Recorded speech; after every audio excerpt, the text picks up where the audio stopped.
My next guest spent 10 years as a marketing consultant and Google AdWords expert, helping companies understand analytics data and create effective marketing campaigns, until the story of a failed suicide attempt inspired him to turn his skills to helping others.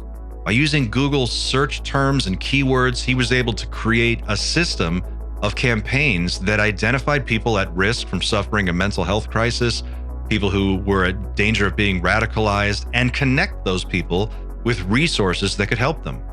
It was wildly successful. He's written about it in the New York Times. His work has been covered on Reuters, Mashable, Wired, WBUR, among others. He's even used this system to identify pandemic outbreaks around the world based on what people are searching in Google at any given time. Most recently, he made waves in the UAP community by creating the UAP Sighting Tracker map, which you may have seen on Reddit or heard about on this show.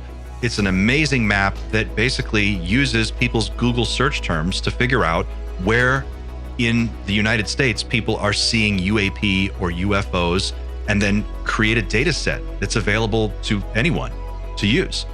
It's a fascinating story. He's a great guy. I'm super excited for this interview. I know you're going to enjoy it. If you're not already a subscriber, please just take 1 second and hit that subscribe button. Don't forget to like and share this video. It's great to have you here. Thank you for being a part of Team Night Shift. Now enjoy this interview with Patrick Berlinquette. After I read the book, Interrupted Journey, read that book a few years ago, which was amazing to me. They're making Spielberg's doing a thing. I heard that. Yeah. On that. Produced by Obama or something. It's going to be a big one. It's going to be big. There's some big shit coming. Do you read a lot of UFO stuff, or like you said you just kind of started dipping your toe into it, right? Yeah. We could get into this, but I've been obsessed with cosmology since I was 18.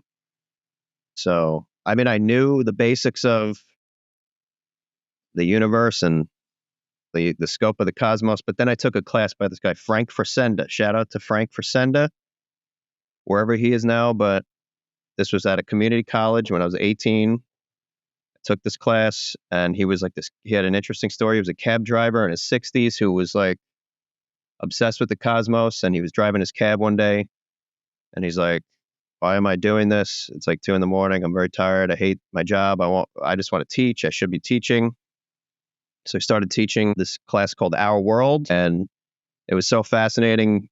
He was like a Carl Sagan kind of type going on. He just broke it down in a way that I never heard before. So if the class was so good, I would stay after class and talk to him. And I'd ask him like about books to read. He gave me all these books, like Coming of Age in the Milky Way was one book. Read that. Then he told me about Cosmos. I read that. Hawking, all that stuff. So that got me into cosmology, and yeah, since then I've been completely obsessed with it. When did the UFO subject come into play for you? It was like, honestly, movies. I saw Fire in the Sky. Oh. I don't know if you know that movie. Oh, yeah. I saw it in the theater. It traumatized the whole generation. I know people my age who can't even talk about this. I can't even talk about it. I need to like have 3 beers before I even talk about this movie, but it's too early for that. Anyway, it was like I was 8 years old, and it's like on NBC or something. Here's the 9 o'clock movie on NBC, Fire in the Sky. And whatever intern was responsible for putting that movie on, where a generation of kids they screwed you up. Clock should be like imprisoned because the amount of money that was spent on therapy. And I mean, all right. So the problem with that movie is it like lulls you into like kind of hypnotism. It's just like a jury room drama for like an hour and a half, you know, Yeah. like kind of, it was engaging, but I'm like, what is this all about? And I was kind of falling asleep. And then the last 15 minutes just completely, once Rocked he gets your hit world. with that syrup, like in the, you know, he's like under the table and the thing falls and he has that flashback. Well, and that's right around the time, 93, 94 was when X-Files was kicking off. It's weird. Yeah, I never got into X-Files, and I kind of kicked myself. It wasn't that I like by choice. It never happened. And I know I am doing myself a disservice, but I definitely.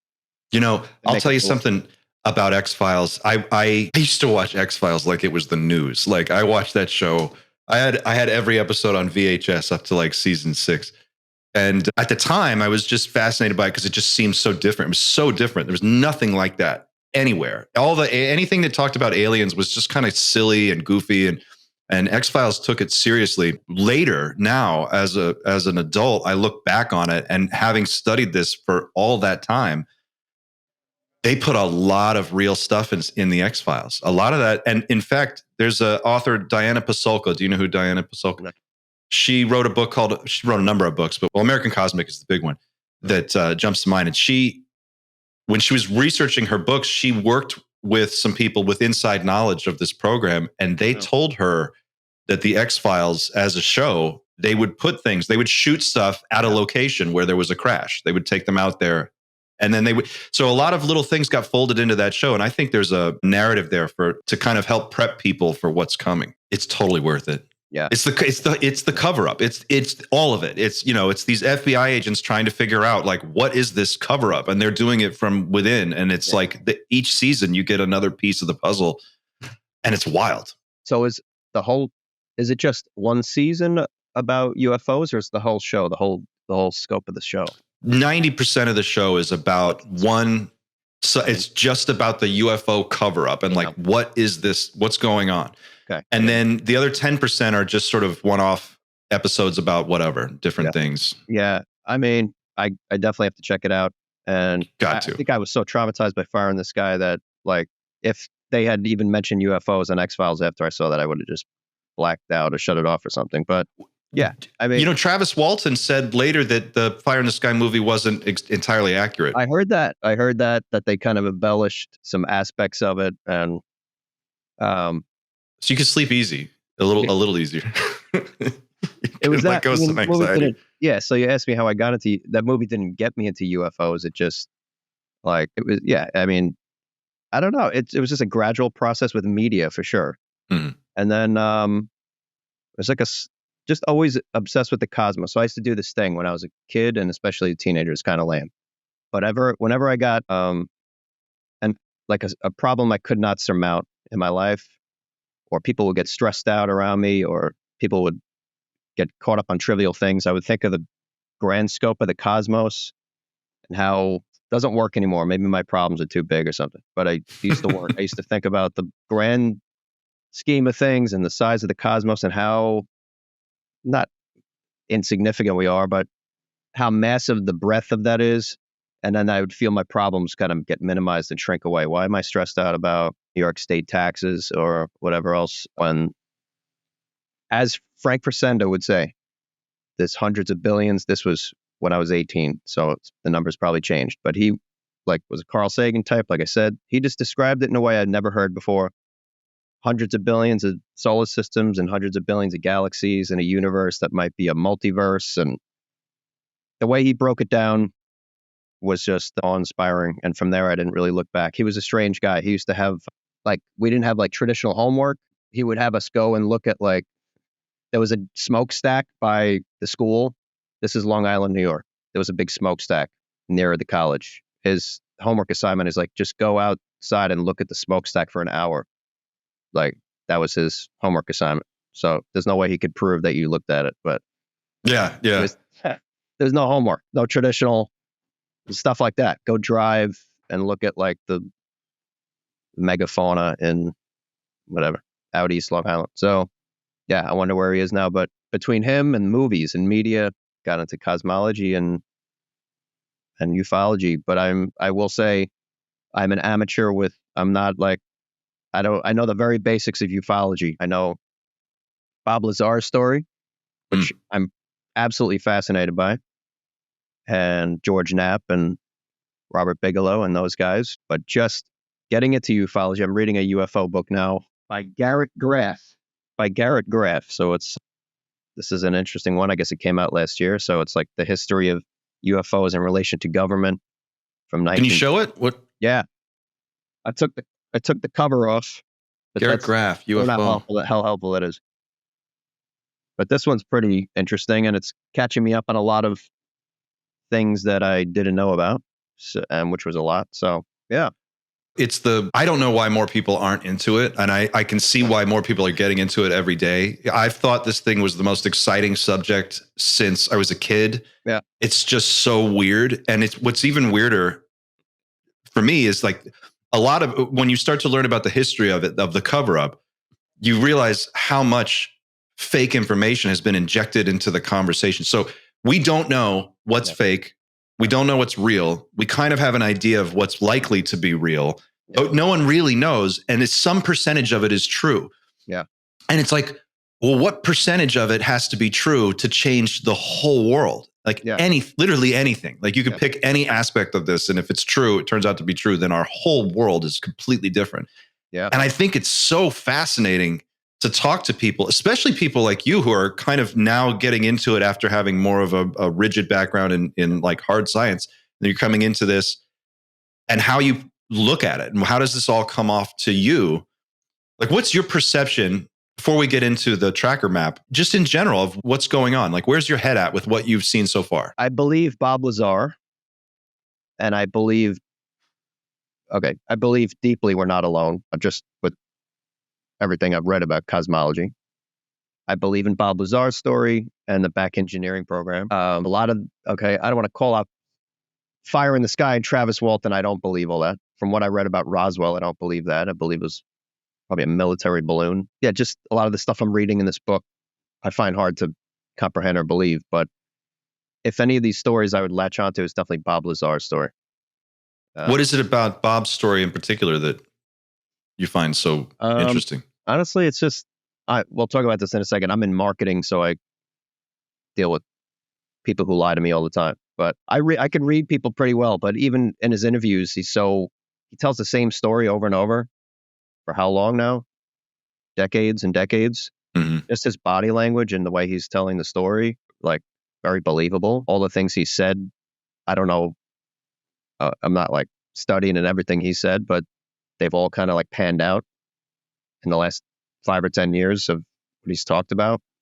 Yeah, it's also kind of like some stories are just boring. They're kind of boring. Like it's exciting what he's talking about. Yeah. The ideas and the things that he's saying are exciting, but the way he talks about it, he's like, yeah, it was a job. It's kind of a shitty job too. And like, you hate going to work and you're going, and then you're in this thing, you walk into the, you're in the craft and you're looking around and you're like, well, there's not much here. It's pretty small. Yeah. Like he has kind of a human, like regular guy reaction to some of this stuff, which I find really interesting. Also mention, which I didn't mention, my dad worked. This is something when I'm reading this UFO book. A lot of this UFO books are about aeronautics and aviation, which I find interesting. So while I don't fly because I'm afraid of heights, I actually don't fly. My dad was obsessed with flying and aviation because he worked at Grumman on Long Island. So Grumman at the time in Long Island employed like 85% of like population. There after World War What year was this, more or less? In the 70s. 70s. He worked at this place called Fairchild and then Grumman, along with like I said, like the majority of Long Island at the time. They had these big contracts, military contracts. He worked on planes, and he also worked on the lunar module, which is amazing. So he was part of the team that like designed and built the lunar module. This is before computers, so they drew everything out, these engineers. And he was absolutely obsessed with aviation. So in a weird way, my newer fascination with ufology is like connecting him with myself in a weird way, because I don't really care about planes, I'm being honest.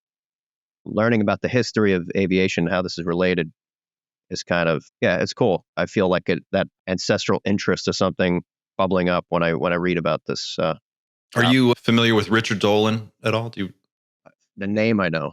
Richard Dolan is a historian, really by trade. That's his interest in UFOs began as a historian looking at the topic. He was like, no one else has looked at this. There's all these people saying there's this crazy cover up and it's been going on for 100 years and no one's looked at it. So I'm going to look at it and make that my thing. And he started looking into it, and his idea was that there was nothing to it. So he was going to set about the task of proving that it was all just silliness. And along the way, he became one of the biggest believers. And he's just said, there's so much here. Yeah. That it's impossible that there's not a cover up. There's no way.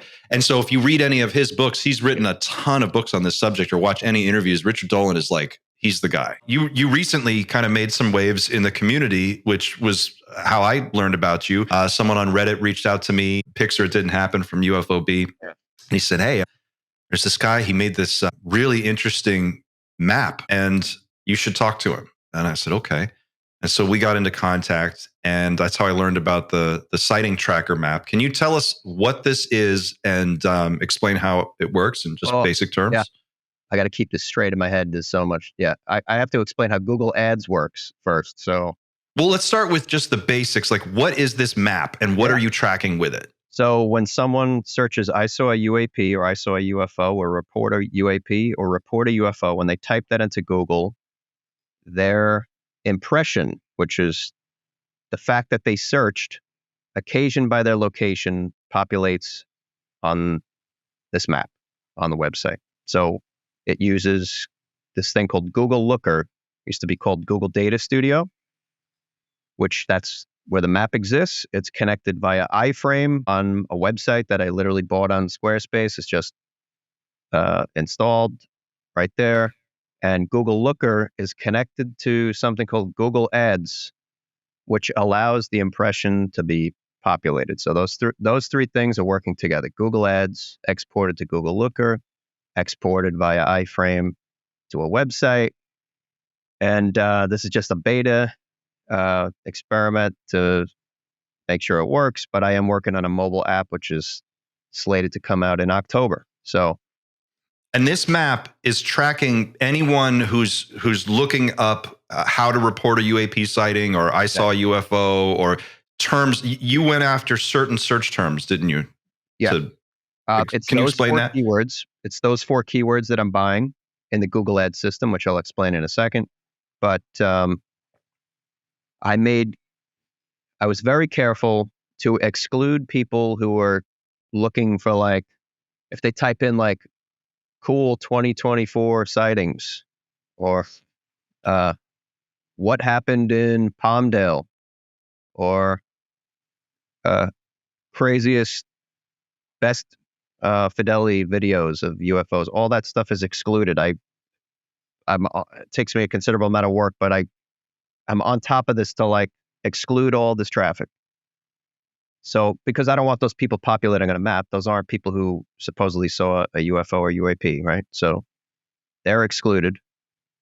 And that's something called negative keywords. We could talk about in a second, but this is all 99% of the work that I'm doing to make this work is in the Google Ads system.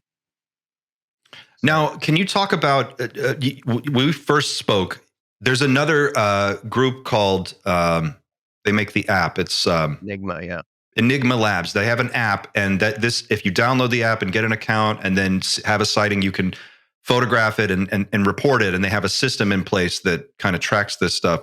But you took a completely different approach. Can you explain the difference between what they're doing and what you're doing? Yeah. With Enigma, they also run Google Ads, by the way. So I'm in competition with them in the United States for people's eyeballs, for the impression, for the ad to show in the US. We're in a bidding war together, which I'll get to in a second.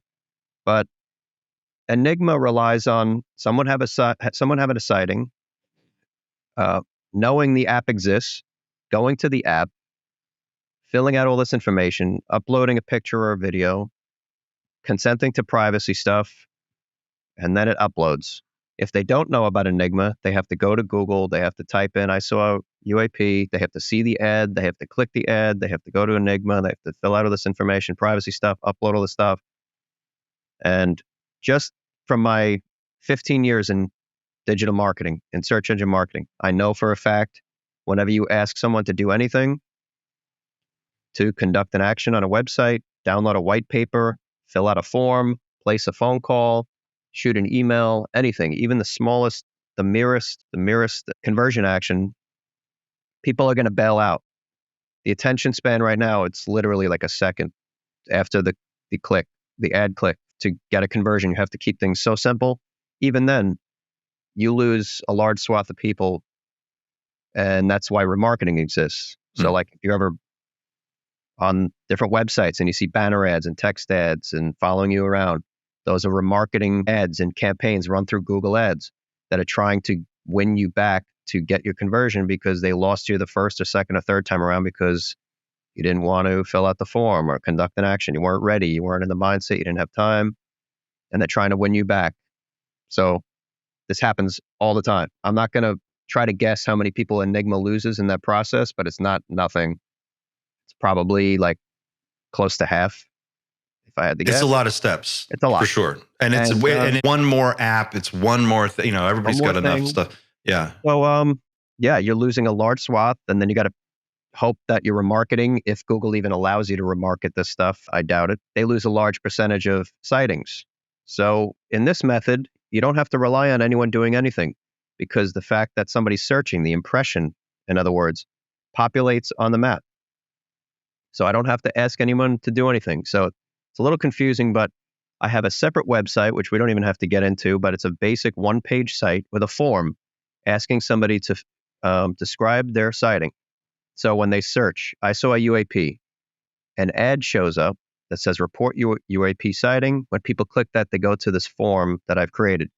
Now, I actually don't care if people click and fill out the form and I get their experience. I get emails all the time about people's experiences. I don't care about that. It's just a mechanism to allow the impression to be tracked. You know what I mean? Because I have to be running an ad through Google Ads for the impressions to track and for that to happen. So by clicking on it, they get a cookie on their browser that allows. I'm not sure if I understand exactly how it works, but is that basically the idea? So they don't even have to click the ad. So just the act of searching. I see. Will populate. So if I relied on them clicking the ad, I'd be in the same situation as Enigma. But an Enigma might have 5 steps in their process, and yours is literally like go to Google, you type in a search, and boom, you're on this map. Go to Google, they type it in, and it populates on the map. So and the impression. So I'm not asking anyone to do anything. They just search, populates. The vast majority of people don't even know they're being populated to the map when they're searching, but the act of searching triggers my ad, goes to Google Data Studio, populates, goes via iframe to the site. So this is basically an impression tracker. So we've got the map up on the screen here, and it's just to sort of show people what we're looking at. Can you, what can we learn from looking at this information, the way that you've collected it? Can we learn? Well, in the Midwest there, how there's no sightings, I'm running 10,000 campaigns in Google Ads, which is the maximum campaigns you can run in Google Ads. That's the most they ever let you run. The 10,000 most populated cities in the US. So I have hundreds of campaigns for those Midwest states that are running. And that means when people search in those areas, the ad will trigger if they do search and the impression will populate. So I'm not missing anything there. So if somebody out in a little town in Kansas that has 1,200 people, they go to their phone and they type in saw a UFO or report a sighting, it should show up right in the middle of, okay. This just means they're not searching. Campaigns are running. There's hundreds of campaigns in each of those states where there's never been a sighting. There are campaigns running, so that's kind of insightful to me. I would expect there to be, this has been running a total of, all told, 6, 8, 10 weeks now, 9 weeks. This has been running all told, which we could get to in a second. Mm-hmm. But I would expect some impressions to be coming from there. But there's been nothing. I do plan, we could talk about this in a second. I do plan, future plans for this is to overlay a map of military sites and nuclear sites. I think that would be interesting to the viewer to see how sightings correlate to nuclear and military sites. Someone made a crude map on Reddit and overlaid it, and it's very eerie how they do match up to military sites. So that's been something new to me that I was surprised about to see how they correlate to that. So those are the two learnings I've had so far. If you don't mind, I could explain how Google Ads works, and I think that would inform this. It would make more sense. Yeah. Please. Yeah. Any Sure. Anything you can tell us about how this works? So if you Google anything right now, you Google like men's shoes. I always use that example, men's shoes. You'll see a bunch of ads. The moment you search, that's called an impression. And at the moment you search, a ton of your data passes to Google. And that data is your age, your gender, your income, the device you're on, your location, the word for word searches you type in, your aggregate browsing history, the time of your search, the company you work for, that's like the size of the company you work for, the industry you work for, your parental status, your marital status, if you have kids, if you own a home or you rent, whether you're moving, the websites that your kids browse, actually, the degree you hold. Wow. On and on. I don't know if I mentioned all of them. There's a lot. All of that stuff is passing to Google. But then it's past what most people know. Some people might know that their data is really going out there. And that's why they use, privacy web browsers or whatever, or VPNs or whatever. But what a lot of people don't know is when the data passes to Google, it also passes to people called search engine marketers. I'm a search engine marketer. I have been for 15 years. So if you Google men's shoes, it's not Google that's running that ad, and it's not the advertiser that's running that ad. There are intermediaries between Google and the advertiser called search engine marketers. And the reason my job exists is because Google Ads has gotten so complicated and ridiculous since its inception, which was in 2002. It's gotten so hard to manage that a whole industry was created called search engine marketing that a lot of people have asked me. I've never actually met another search engine marketer in my whole life outside of agencies, that the world that I'm in. I'd never been out in public and met somebody who does what I do. It's a very lucrative job and relatively unknown because you get a percentage of the advertiser's marketing budget to manage their campaigns and so forth. Because advertisers, aka somebody running ads for men's shoes, they have enough to worry about running a business. They can't sit there and figure out all the nuances of Google Ads, which is so complicated. So they hire somebody else and they just pay them like 20%. Look, I'll give you if I'm spending $100,000 a month on this, I'll just give you $20K a month. Just do it and make me money and prove to me you're making money. And that's what this industry is, search engine marketing. So all of the data passes to Google that I mentioned, but it also passes to search engine marketers. Now, what's important to mention is before it passes to search engine marketers, Google washes it of all personal identifiers because they don't want to get sued and they don't want to get in trouble. That means if you search for men's shoes, your name and your phone number and your address or IP address, while that probably goes to Google, I can't prove that, they withhold it from us. They don't want to give that out. Right. It would certainly help them. It would help Google's bottom line if we had that information, because it would help us make our clients more money because the ads could be more targeted, but it would be a legal nightmare for Google if that was a thing. If advertisers got, search engine marketers got your name and phone address, number. so, you can't do it. So they withhold that. So wanted to mention that. So your map, in other words, you get not just a dot in a city that says this is X number of people reported seeing a UFO in the Yukon. It's more like you get a demographic breakdown and you can have like a profile. All right, more women than men are seeing them in this area or by age. Can you talk a little bit about that? How does that information break out for what you're doing here, for your task? While Google withholds the personal identifiers from search engine marketers, like you said, they get right to the line before they have to hand over those 3 or 4 crucial personal identifiers. Mm-hmm. They hand us the searcher's age and gender, and zip code is the most granular they provide us. And that's how this map populates, because I'm just taking the data of the impressions.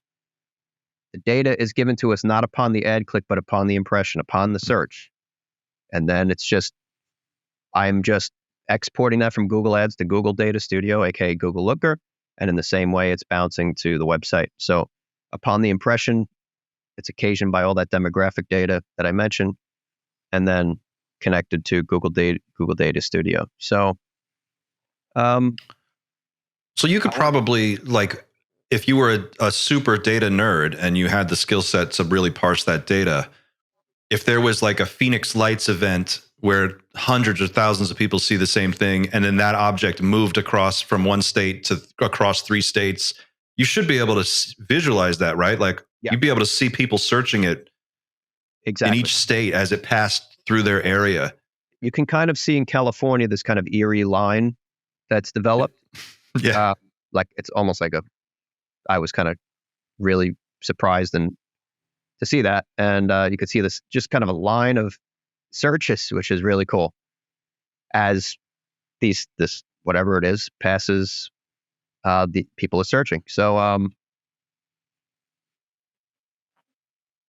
yeah, I want to walk through how I made the transition from managing ads for clients and advertisers into this. I think it's important how I made this transition. Okay. So this was 2017. I was on a writing retreat. This is a weird pastime. I don't do this all the time, this Google Ads crap. So I'm into music and writing and stuff, which I'm more passionate about than Google Ads, to be honest. But I went on a writing retreat I was working on a novel, went to this writing retreat and had writer's block. I was sitting there and I got brought into this writing retreat that was pretty selective and I couldn't think of anything to write. So I was kind of like sitting there. I was reading this book by Seth Steven Davidowitz called Everybody Lies, which is an amazing book you should check out. It's for data people, but not necessarily. It's about how like big data tells us more about groups that we, to learn more about underrepresented groups. It's a book about big data, but in like a couple of paragraphs, Davidowitz talks about using Google Ads for means that for the goal that's not to sell people like crap, products and services. I thought that was really interesting. He used Google Ads to learn more about groups, buying keywords that no one else would buy. I was like, wow, that's interesting. So I made a note of that. And all of this stuff happened at the same time. I can't so much time has passed. It's like all at the same time, but I think it was around that week or two I couldn't write. I read about this couple paragraphs from Seth Stevens Davidowitz. Then I heard about this guy, Kevin Hines. Kevin Hines was this guy in California who tried to kill himself by jumping off the Golden Gate Bridge in the 90s. And he actually survived and he explained the whole situation. He remembered the whole thing. He remembered jumping off the bridge and he immediately regretted that he jumped. And he hit the water, broke 60% of the bones in his body. Some large fish kept pushing him up out of the water to get him to breathe because he was drowning. And then the Coast Guard rescued him. And Kevin talks now about what led him to that and everything. But one thing that stood out to me is he said that if anyone had stopped him on the bridge and just asked him one question, he would have not jumped. Like if they were like, "How are you?" kind of thing. Anyone on the bus, he took a bus there. He walked around for a while. Just an acknowledgement. If they were just like, "How are you?" kind of like one word, he said like a word would have stopped him, but no one even cared, and he jumped. So that got me thinking about what Davidowitz wrote. Like, could a kind word come from an ad? So I knew in 2017, I had already been in the search engine marketing game for 9 years. So I knew that people Googled all kinds of weird things. They didn't just Google, I want to buy car insurance, or I need to talk to a divorce lawyer, or whatever. I need directions to this. They would Google very personal things. It's almost like how people interact with AI now. And people still do this on Google. They would just confess random things to it, like that they couldn't tell anybody else. Mm-hmm. Davidowitz writes about this. The Google user, their mindset, how they tell Google things they would tell no one else, not their wives, their shrinks, priests, or whatever. They use it as a means to confession. I found this over the years. I saw, because I could see the word for word searches that people type. that would trigger keywords that were totally unrelated, but they were very sad, or like, I want to kill myself, or I'm going to do heroin, how to buy heroin, or I want to shoot up my school, or people would Google all kinds of things, and I'd see them sometimes. And I started, when I read about Kevin Hines, I was like, could I just buy keywords like, I want to kill myself? Could you buy that keyword? Would Google even let me do that? Could I run an ad for that? Is that allowed? And real quick, around this time, I read about this Google incubated project called the redirect method, which is pretty wild. In 2017, I think was the year, Google did this experiment where they were trying to deter ISIS, people who were like on the fence about joining ISIS. They were trying to use Google ads to deter them in something called redirect ads, which was pretty mind-blowing that they admitted to doing that. And they, not only that, they encouraged the public in this whole white paper to like replicate redirect campaigns to sway the ideologies of humans, which is pretty That's insane. dark. It's called the redirect method. I think they've taken down some stuff, but it's still out there if you dig. It's really hard. It's crass to say that we shouldn't deter ISIS recruits, right? Yeah, but you just have to go one step past that to realize why it's dangerous. Yeah, sure. It is dangerous. It's a slippery slope. And my mind was blown, especially because they were encouraging the public to like, here's how you replicate what we did to sway ideologies, which I was like, this is insane. There's still information out there on the redirect method.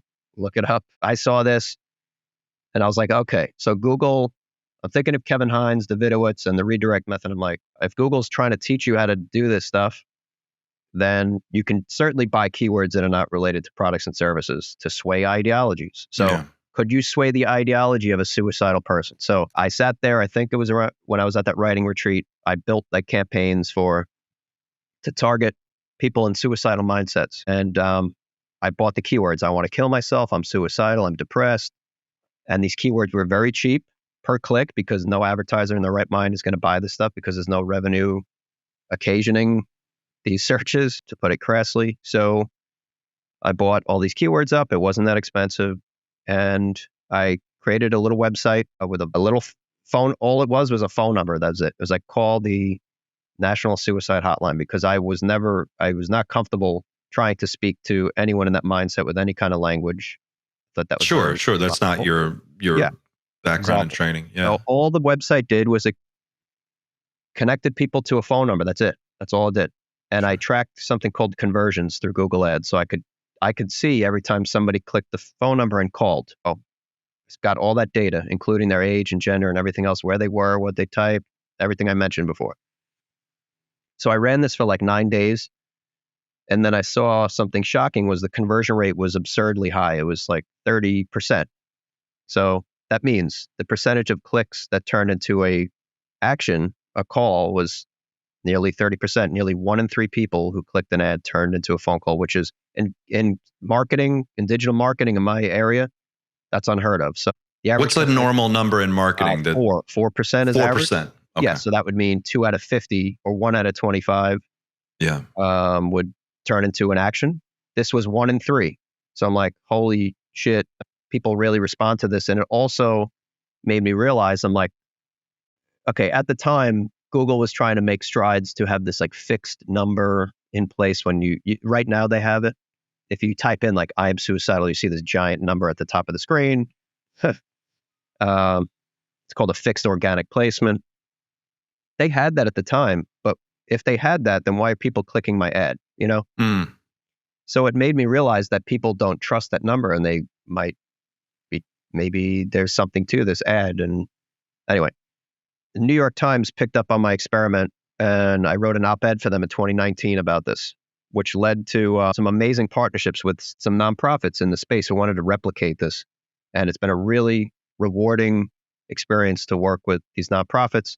So that we partner together. I run the Google ads. They give me the ad copy and how they want to, with experienced folks, and they write the copy and build the websites, and we work together I drive the traffic. They get the conversions. We use the data to sculpt and get more calls to the hotlines. And it's been a really rewarding enterprise in that way. But anyway, after the New York Times story, I didn't want to stop at like just running these experiments to suicidal folks. I tried all these different experiments, and I'm from Long Island, and there was like a big opiate issue in my area. I had some kids from my class like dying from heroin and stuff and fentanyl, and I was curious if I could run campaigns to get people to not do heroin. So started buying keywords like I want to use heroin, how to buy fentanyl, and all that stuff. The same thing. Google let me run the ads, no issue. Learned a lot about people how old they are and who they are, and about people who are trying to buy heroin. And I saw the value in that because you could partner with people in the harm reduction space. Using this data, they could find, what areas of the U.S. need education about fentanyl, what areas in the U.S. have the most needs unmet. Where do we need education about how to test their drugs, or where do we need clinics set up? Google told all this data through these ads, and it brought me back to something Davidowitz wrote, and that a big thing of his book, Everybody Lies, is that people lie on surveys all the time. Like, they're rarely honest. I wouldn't say rarely, they're like often not honest. So the harm reduction space relies on people understanding the opiate problem or drug issue anywhere by surveys. I knew that. So that's all flawed data. So I thought this would be a better way. So when you're passively collecting it from Google, that same data, they're being more honest because it's just somebody in a room with their computer or their phone, and they're typing in what their personal thoughts are in that moment. Exactly. No one is being dishonest because they think no one else is watching. Once they have the survey, they're trying to even though it's a survey, people lie because they don't want to. They're underplaying their issue, or they're whatever. I don't know the reasons, but yeah. So when did you connect the dots with ufology and decide I'm going to track this? Yeah. That seems like first of all, the idea, the notion to do this for people who are depressed and suicidal is brilliant. That's unbelievable. Yeah. I actually was shocked that more people hadn't done that in the past. This is pretty unbelievable. So how did you connect that to ufology, and when did that take place? I ran a few more experiments after that, and I would just shut them off. I'd run them and shut them off because I'm paying for this out of my own pocket. I spent like 5 figures on this. I was supposed to be saving money for a honeymoon, and that was interesting conversation. But I ran campaigns for people who told Google they wanted to shoot up their school, or victims of sexual abuse, or I tried the ISIS campaign, people who wanted to shoot the president. I ran so many, and they would run and they'd shut off. I'm being honest, I really don't know what happened this started last summer, this website, by the way. I don't know what made me think of it, or I think I read Interrupted Journey around that time. I've been interested in it a while. I was always interested in cosmology. Bob Lazar, I was learning more about that. I definitely at some point saw the Enigma app, and I'm not knocking I think their app's amazing, actually. I just saw the major weakness of that app as far as data collection goes. There's a far superior method.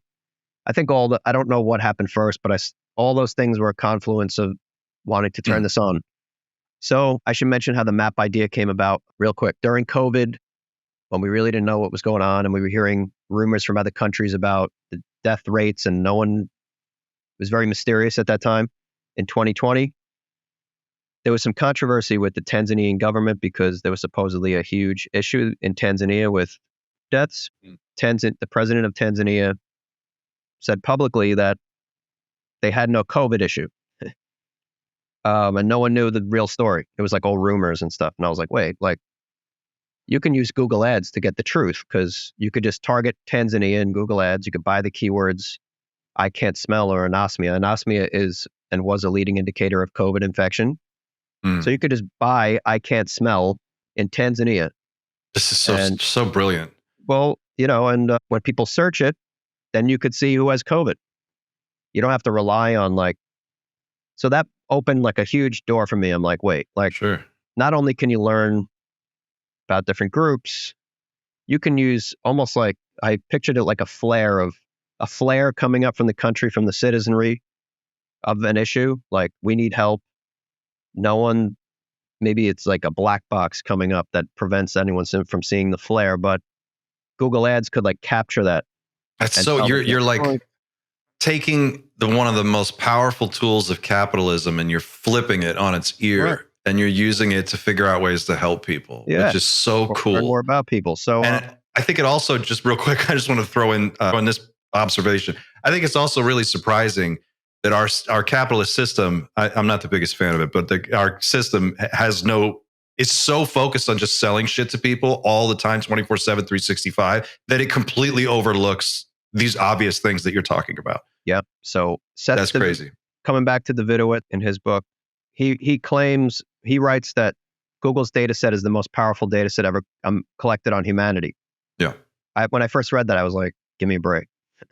But I really believe that now. It is like humanity's thoughts amassed. It's that dramatic. Since 2002, when Google Ads was created, they've been amassing data. I don't even know the number now of how many searches happen every second. It's like an absurdly ridiculous number. But they're trying to give you as much data, the search engine marketer, as much data as possible without getting in trouble. They're always towing this line because there's so much revenue.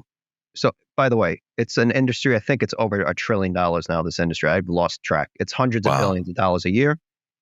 It's 80% of Google's revenues, these ads. And if it were to collapse, I think they would be done. They wouldn't last long. I've heard things like the cloud platform could sustain them and everything. I think they'd be done pretty quick without Google Ads. 85% of the revenue, something like that. They go to great lengths to try to give search engine marketers anything they can before this pushback. There's been a lot of pushback over the years from data privacy people.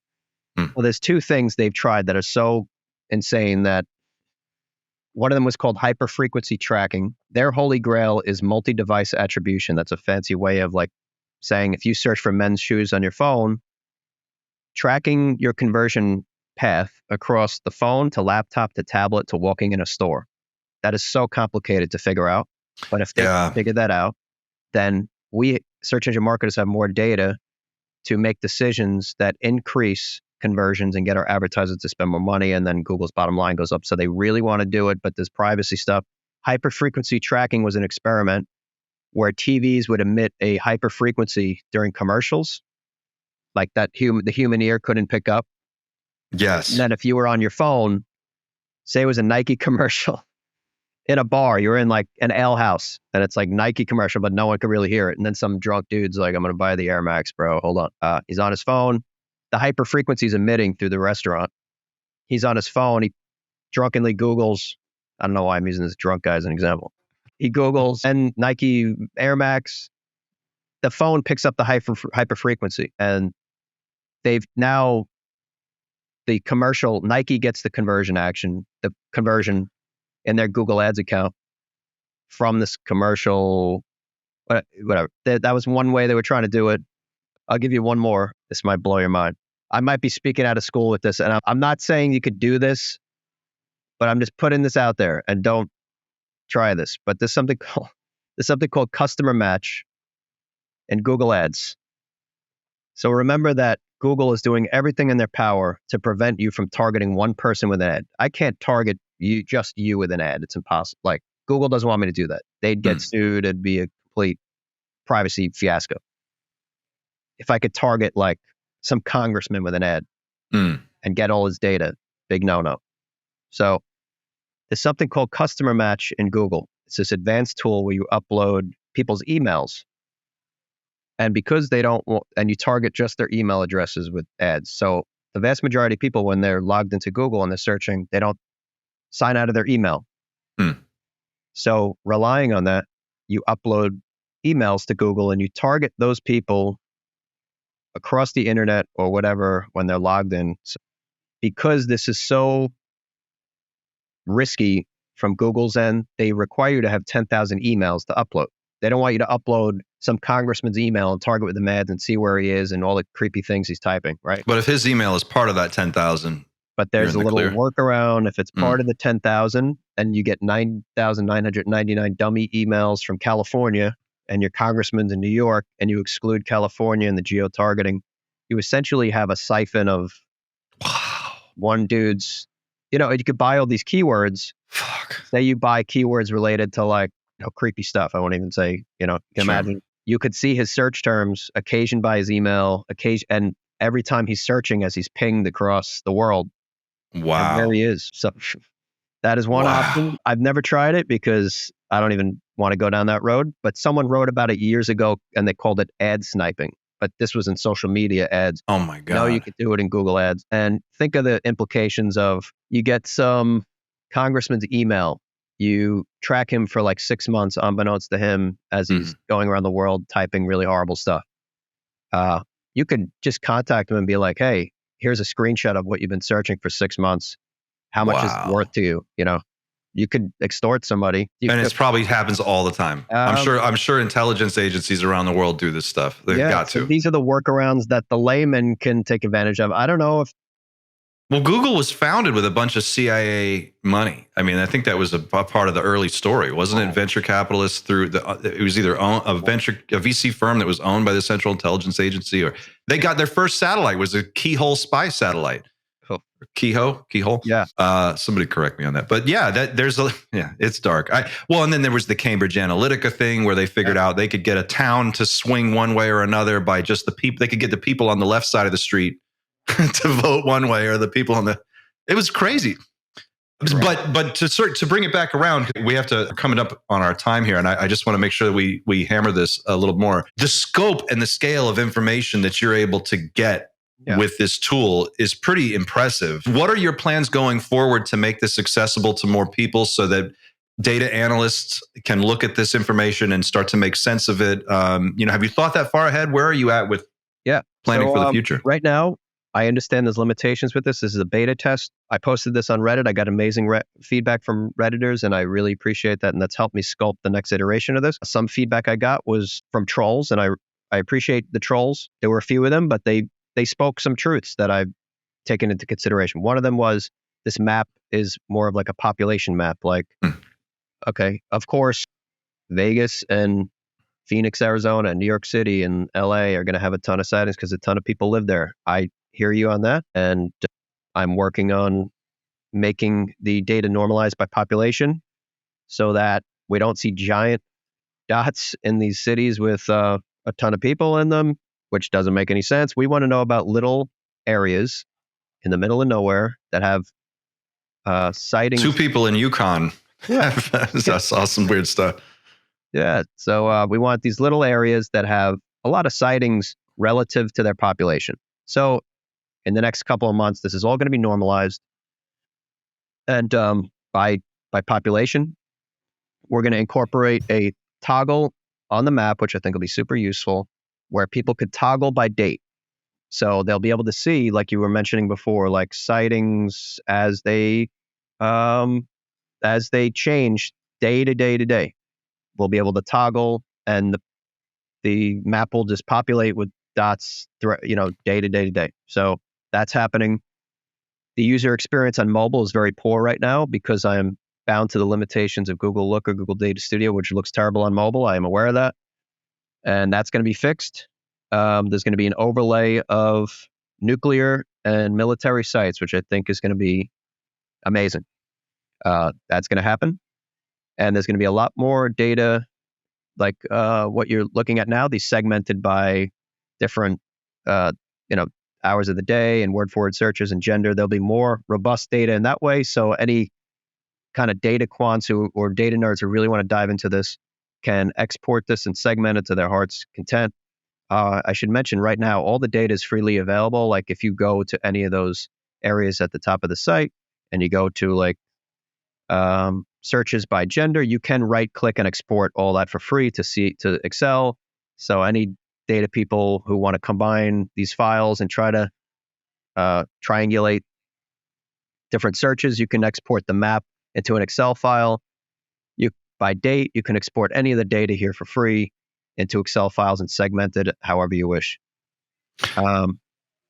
And I should mention, so I pay for this out of my own pocket because it is pay-per-click advertising. And I do run an ad when people search for any of the 4 keywords that I'm buying.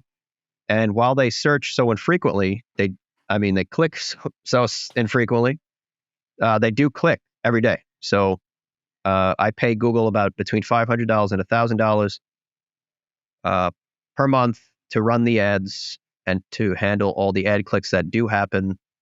And that is why I get the question all the time. Why is this only the US? What is the problem? Expand it to worldwide. Wow. And, if you went worldwide, if you could see a Google Earth globe and then zoom around and see where sightings are. Remember, there was a game called XCOM. I don't know if anybody else remembers this, but that was the game. You know that game? Yeah. Oh my God. Know that game. Oh, and remember, you had the globe, and it would be like, oh, there was a crash here, and it was kind of cool.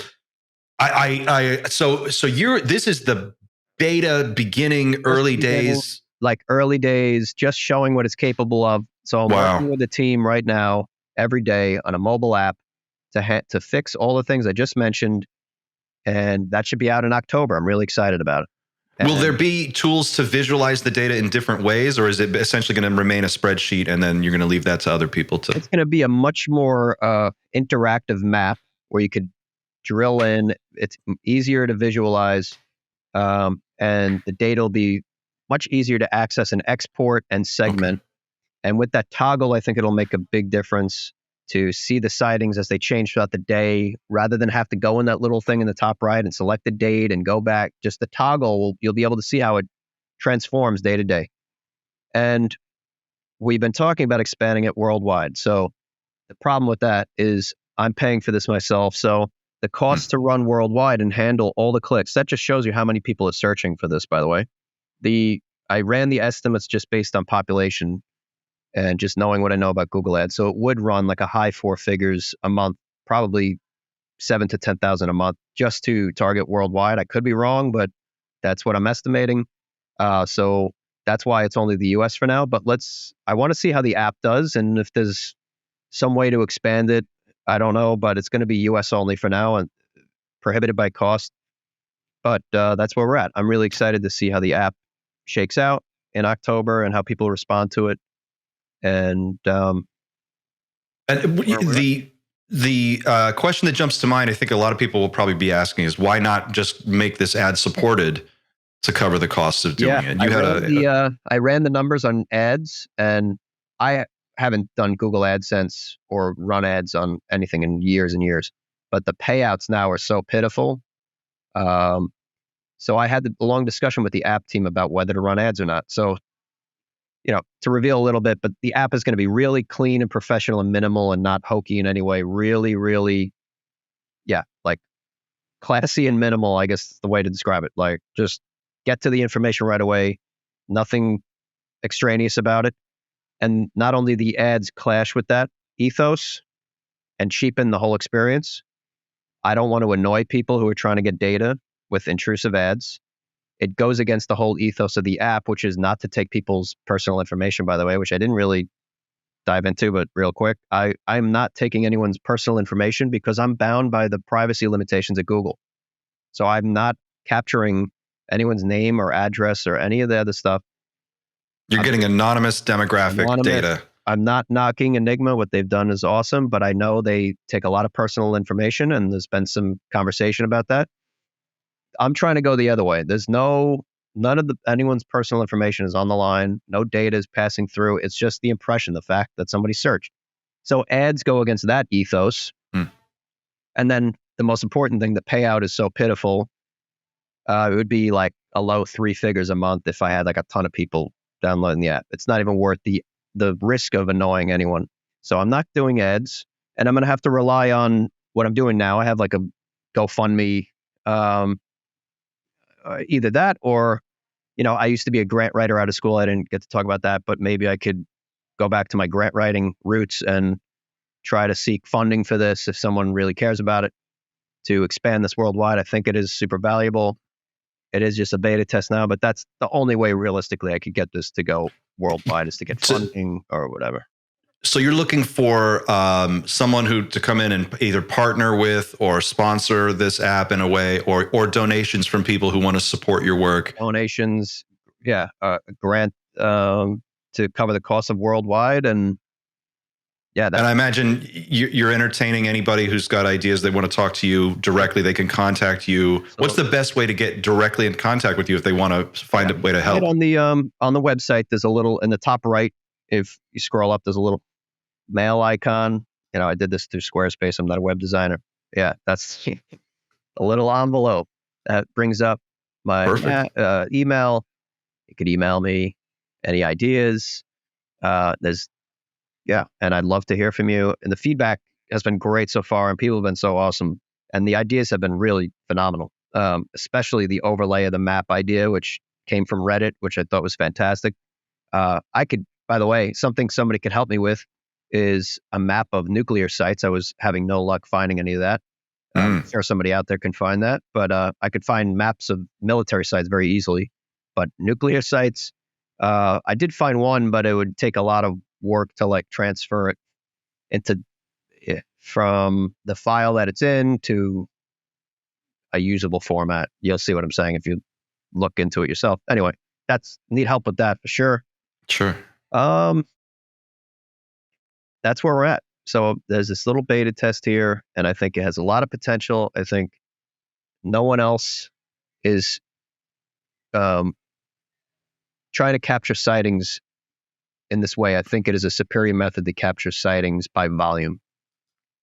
And this is it's the first I've heard of anyone trying to do it this way. And I think it's one of the things that is most interesting about this period in ufology is how much of people are just crowdsourcing this mystery now. And we're kind of like, you see it on Reddit and you see people like working together to gather citizen data and just unclassified stuff that we can figure out what's going on. And I think it's really fascinating to watch people like yourself, like just see these ideas emerge and then take shape and as they develop. And I can't wait to see where it's going to be 2 years from now, 5 years from now. That's another thing. You made a great point. Just the longer this runs, the longer the campaigns are running, the more robust the data is going to be. It just becomes a better tool over time as more data filters in, and we can, I'm happy that this is running. I should go back real quick. And I said this launched last summer. I launched it last summer and I ran it as a pilot for like 6 weeks. I didn't really know what I was going to do with it. And then I resumed it earlier this month, which I plan to run permanently now. But that's why if you really dove into the site, you'll see a data missing from September 2023 until earlier this month because I wasn't running it during that time. But it will be running from this point on. And I'm happy that it's going to be running moving forward as events happen. People will be able to look on this tool and see how many sightings were reported. Who are these people?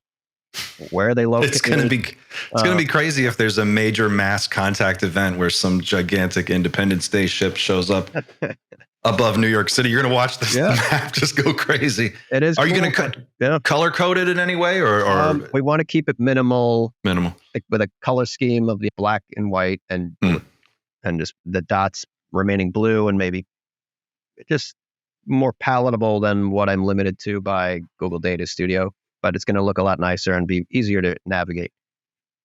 And the site is UAPsightingtracker.com. That's right. For anybody who isn't watching and just listening, UAPsightingtracker.com. Go there, check it out, look at the data. It's really interesting the way that this is all broken out. It's a brilliant idea. And reach out to Patrick and see if there's any way that you can help support or you can donate.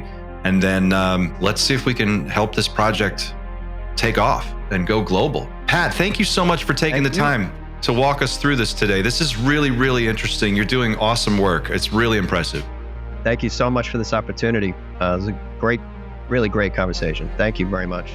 Absolutely. We'll have you back on again soon. And in the meantime, everybody watching, go there, check it out, see if you can support the site if you can. That'd be great. And just tell people about it. Spread the word. Patrick, I have to leave it there, but I'll follow up with you in an email. Sounds good. And when this is ready to go, and we'll touch base. Thanks so much. This was awesome. Thank you. This was great. Thank you. All right, man.